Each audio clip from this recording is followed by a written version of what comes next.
hiking up taxes is not the way to fix this problem. In fact, it's the opposite of what needs to be done. Look, it took this country 300 years to create about $800 billion in wealth, and they're creating trillions out of nowhere. A trillion seconds ago is 31,688 years ago, and they're spending trillions like it's just growing on trees. It ultimately leads to the destruction of the currency. There's just no way around it, and ultimately to higher interest rates. It has to lead to higher interest rates with what they're doing, which, any way you look at it, I think in this case, it's different than, it's more complex than just saying, what does this do to this? Because you have a situation right now where so much of the economy is inversely correlated to the interest rate market. And you have stocks and bonds and real estate all positively correlated. It used to be that stocks and bonds were inversely correlated. But with interest rates where they are, if they continue to spend and spend and spend and spend, at some point, the rubber has to meet the road. Interest rates have to rise.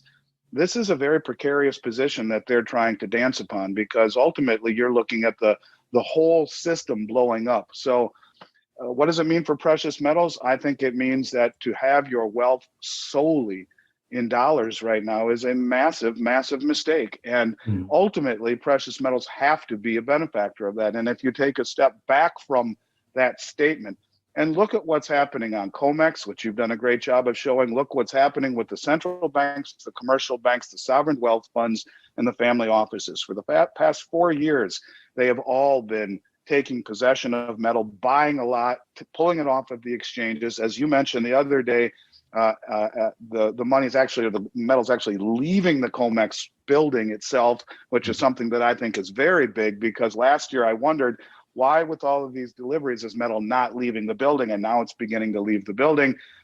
And I take a step back and I say, you have the most successful, well-funded, well-informed, influential traders on the globe that are doing just that. They're front running what we're talking about right here, and that is the evisceration of the US dollar.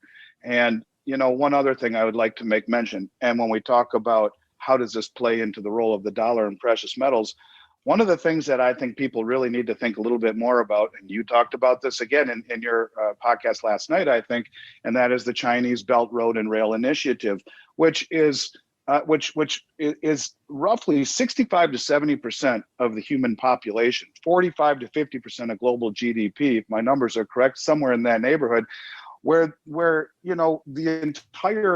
that entire infrastructure, which the US dollar is not part of, is being funded, if I'm not mistaken, by the Chinese digital yuan. So you have all of these contracts that are settling outside the dollar. You have 65% of the world who is basically being indoctrinated into another system. And that's why I believe what you are seeing is the beginning of the end of the dollar as the singular world reserve currency. What does that mean for gold and silver? You tell me. Look at what the big money is doing. So ultimately, each piece onto itself used to have different meanings. In a normal environment, things would have different meanings. But in this environment, I think it all boils down to the state of the dollar. And the other things will, on the periphery, will still be there. But what happens to the dollar, and what you are seeing is destruction of the dollar, plain and simply, or watering down to a tremendous effect.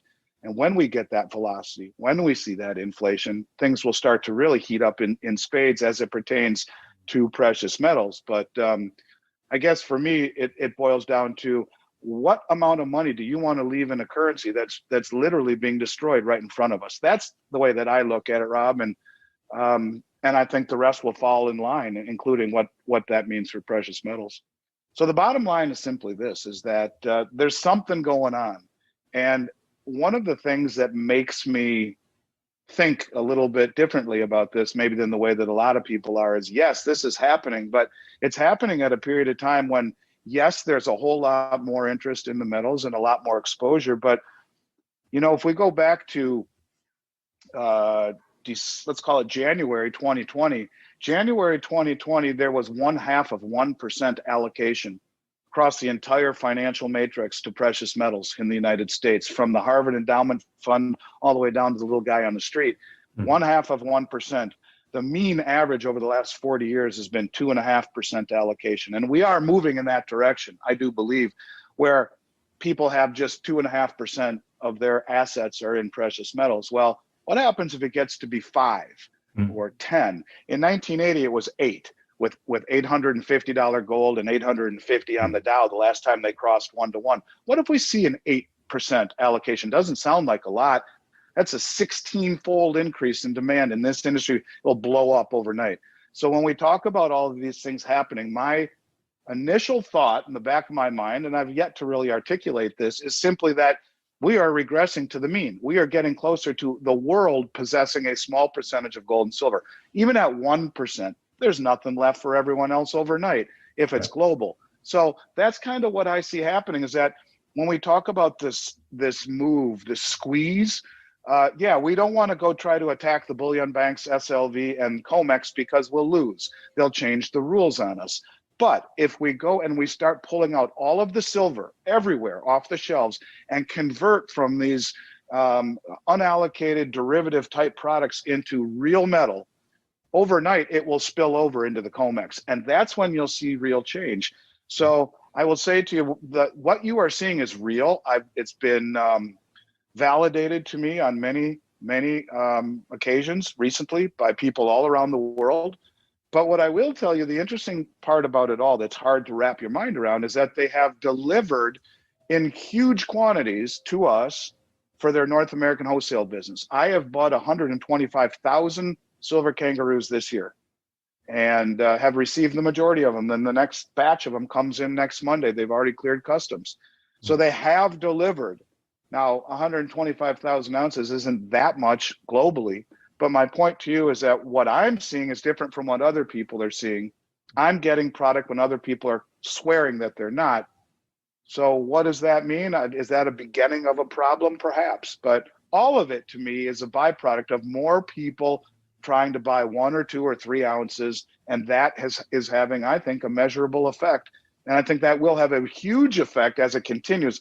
And if it just expands a little bit, 1%, 2%, 5%, it'll have massive effect. Well, look at the rise of cryptocurrencies. That's where a lot of money is going. Where else do you go other than precious metals, which has been wealth for 5,000 years? I don't know. Where do you go? In an environment where stocks and bonds are at all-time highs in bubble territory and positively correlated for the first time I can remember. You know, with interest rates where they are right now, normally when people would get scared, that's where they'd go. They'd go to the bond market, but that doesn't work right now when you have real interest rates in negative territory. It doesn't work at all. When I started in this industry, Rob, in 1989, $1 million, you could put $1 million into US treasuries at, call it 9%, and make $90,000 a year off of that without touching your principal. And now it would take, you know, what, 7 or 8 or $9 million to get that same amount, even a little bit more, maybe 9 million to get that same amount. And so fixed income is dead. Where do you go if you want to try to protect yourself right now? And especially if it's outside the dollar,